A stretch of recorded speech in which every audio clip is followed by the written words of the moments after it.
So this is all you need to do an oil change. Some ramps, a ratchet socket set, an oil catch pan, unless you don't care about the environment, possibly a funnel if you want to not spill it everywhere, oil, and an oil filter. This is your oil cap. This is your dipstick. Your dipstick will be more necessary later. Your oil fill cap is what you use to put oil in the motor. Okay, so these are the best tubs to use because they have a little drain thing and they actually will keep it from getting all over the back seat of your car. So you gotta be sure to remember to take this plug out so it doesn't bubble, and remember to take this out and don't lose it. Then the next step is find your oil filter and your drain plug. This is your oil pan. This is your transmission pan. If you can't tell them apart, look it up online.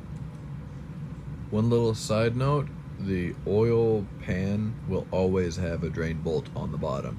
The transmission pan will not always have a bolt at the bottom. So then what you will do, you'll take your sockets and figure out which size this is. This seems like 12 mil maybe?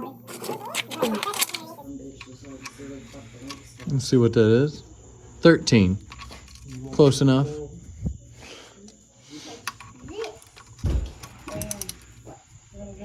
Okay. Sometimes it can be a pain in the ass. You got to put your foot on the tire.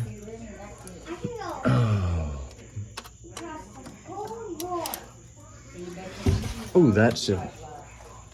It is so fucking cold in that house. Where are your boots? In the car. There we go. Broker free.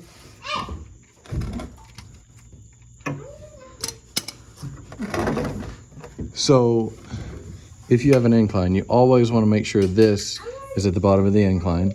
And when you do this, it's nice to have a magnet. If you don't have a magnet. Transmission fluid. No.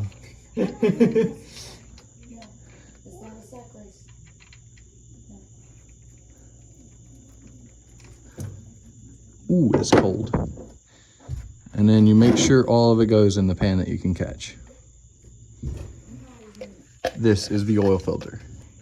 It will be round and usually vertical or completely horizontal. It's, 15 million degrees.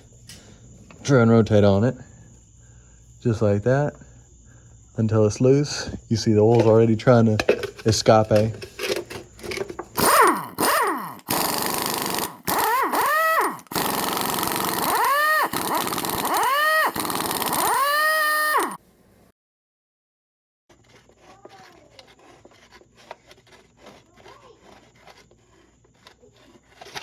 There we go.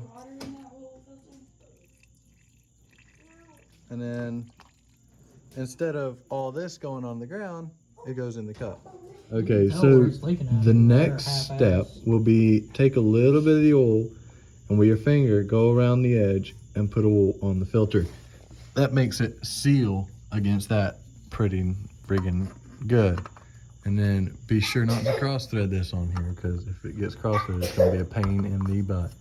You tighten it, just hand tight. You don't want to use a wrench or anything.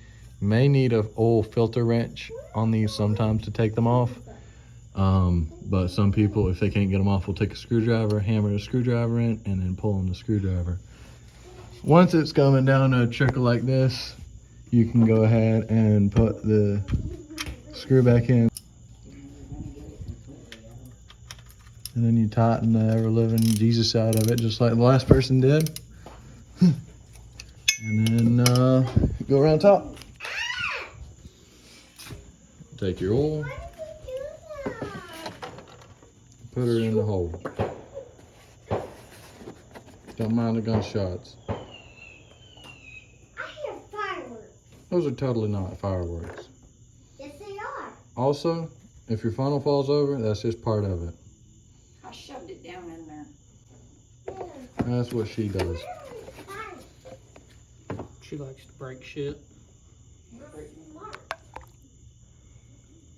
But whenever I shove it all down up in there, I get yelled at. Get wet. And so what you do, since the car is not technically level, since the front end's up and the back is not, you check the dipstick, take it out, you wipe it off with an old rag or a towel.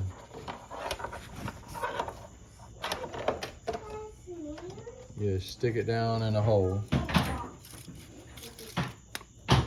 pull it back out, and can't see with a flashy wee-woo lights, but if it has oil on there, it should be on the hash My marks, bad. just like Wrong that. lights. And then it actually looks a little bit overfull, but that's okay. Any overfull is better than underfull, that's by far. And you put this cap back on, take the car off the ramps once you put some oil in it. And once you take it off the ramps, you check it again to make sure it's at least at the right height. I said, you clean off the end, just like that. Shove her in the hole.